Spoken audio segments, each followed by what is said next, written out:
The job of bishops, and I remember this telling to my pastor many years ago, their job is the spiritual work.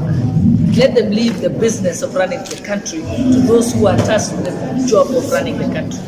The president was elected to run the country. The executive was appointed to support the president to carry out that mission. Parliament has its role of oversight. The governors have the role of being able to take transformation right to the grassroots level, up to the ward level, and that's why we have devolution. So for the bishops to stand up and make all manner of accusations against the government, I think is wrong. As a Christian and as a girl who grew up at Catholic school, I was in Loreto Matunda. It was my saddest moment and the lowest moment, because I want those bishops to tell us, don't say that there is killings. I want them to name the people who are killed by name, their identity card, and the place in which they were delivered their bodies. So that you can say, on this one, the government is not investigating. Yes, we accept that, yes, there's been some deaths. I have been part of the movement complaining about femicides. But we don't make blanket accusations against the government. All we ask the government is, can you investigate and find out where the problem is? When you say there is rampant corruption against done by politicians, really? There is also corruption in the church. Yes, I know that recently in Bomet, there was a church leader who was arrested because he stole the money that had been raised for Harambee for building the church, and had not paid for the building materials.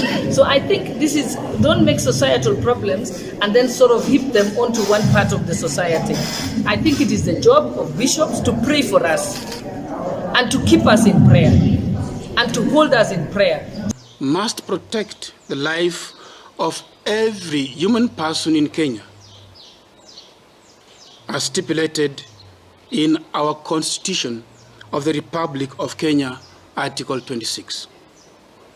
The government must take the lead in following the law, which the leadership took an oath to uphold and defend at all times.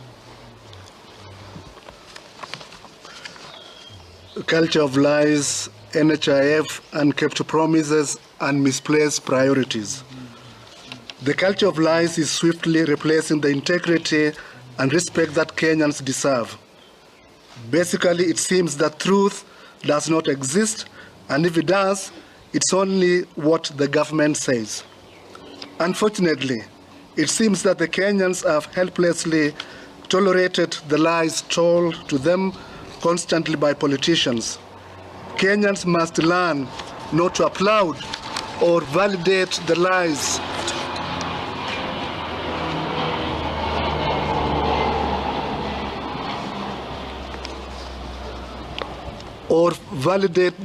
that the politicians tell them, but rather must resolve to seek and be led by the truth.